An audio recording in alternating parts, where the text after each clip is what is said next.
Okay, so Kamala Harris's book has just dropped and it's already become a number one bestseller.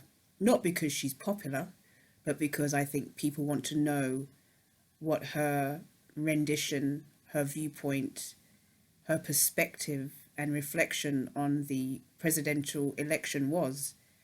And I think a lot of people are curious to know what those 107 days leading up to the election were like. And that's why her book is called The 107 Days.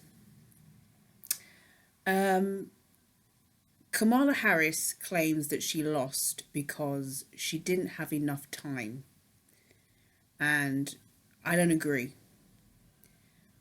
Kamala Harris lost because Donald Trump already had a huge, massive, very large, and ever expanding audience of MAGA fans.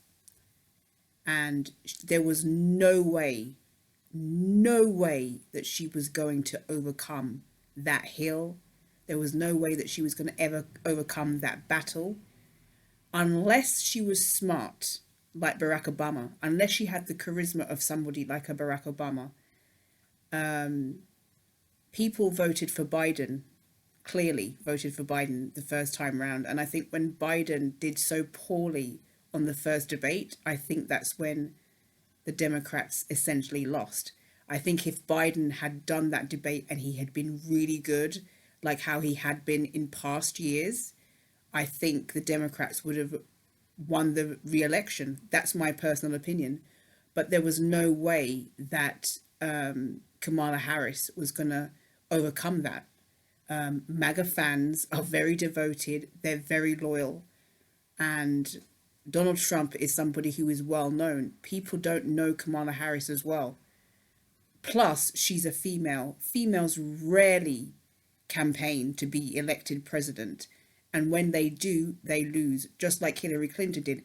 Hillary Clinton tried twice, once against Obama, and when Obama was campaigning, no one knew who he was. But by that time, people were tired of the Clintons and their antics. And at just 40 years old, Barack Obama was able to use social media very cleverly. He used social media very strategically, and at that time, Twitter was just getting started. And he was able to use Twitter to connect with young audiences on social media. And I think, in fact, Barack Obama was the most followed person on Twitter for a very long time. And he still is one of the most followed people on Twitter and still very popular. Of course, we have people who don't like Barack Obama still, but he's still very, very popular and people still talk about him. But I don't think that Kamala has nearly the charisma that Barack Obama has. Because people, she was on The View talking about the book while promoting it, and Joy Behar was saying that the reason why Kamala Harris didn't win was because of gender and race. But Barack Obama was voted and re-elected twice. So I don't think it's impossible for a person of color to get into the White House. However, I think if you are female and of color, it makes it that little bit harder. And even more harder when you don't have an already built in fan base.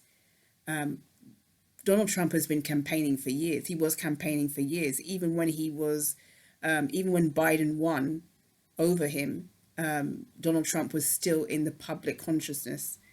And basically, he was always saying that he was going to run again. Donald Trump has a built-in fan base, not just from his political career, but his social media career, his television shows, his books. He's a public figure. Many people know who he is. Kamala Harris does not have that profile.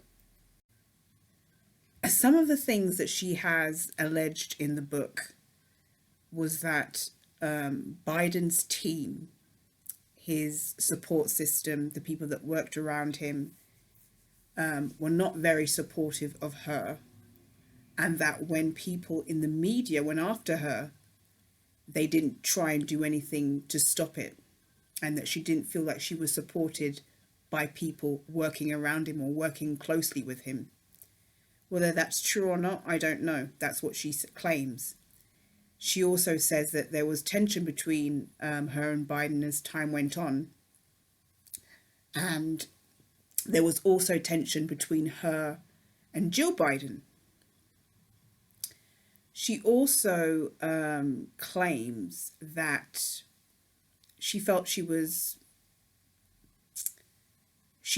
was reckless, knowing the state that Biden was in, to allow him to continue to be president. But at the same time, she didn't want to undermine him by putting herself forward and saying, look, maybe you shouldn't run again. And she's getting a lot of criticism for the things that she's saying, but I mean, it's her opinions, it's her feelings, this is from her viewpoint, and she has a right to voice these viewpoints. And some people are saying, why is she saying these things now?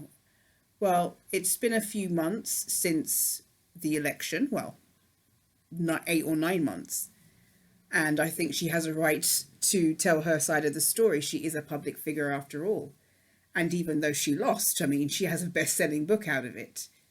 And I think the contra around it has raised the book's profile. So people are going out and buying it, ordering it in droves.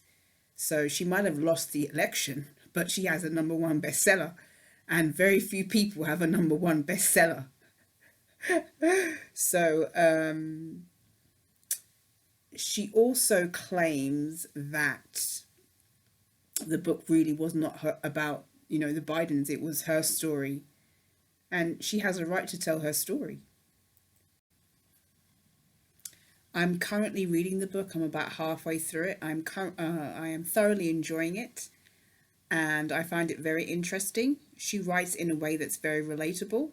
I'm not myself a huge fan of Kamala Harris, and I knew that she would likely lose. I mean, from the first results that came out, from the initial results on the night of the election, I saw how it was going to go. It almost went exactly like how it went with Hillary. So I knew that she was probably not going to make it. And I did say even before the election that it's going to be a hard road for her, that it's going to be challenging, and that Donald Trump would likely win. I think the reason also why Donald Trump did win is because of the attempts that were made on him when he did those rallies. And I think that there was a lot of public sympathy for him. So I think that is another reason why people voted. But I'm very much enjoying the book. And this is the truth from her perspective, I guess. I do think that there is a little bit of blame going around. And I think that she needs to be, in her mind, more realistic about why she lost. I mean, the public really didn't know her as well as they knew Donald Trump. And no one expected Biden to be that terrible on the first debate. I think everyone was, I think a lot of people were really quite shocked. Even people who knew about his decline were really quite shocked about how badly he performed. So you have this bad performance, then you have this woman thrust into the media spotlight, and standing against a white male who has an already built-in audience. I think saying that she didn't have enough time as the main reason why she didn't win the election, I think it's a bit of a short sale for me personally.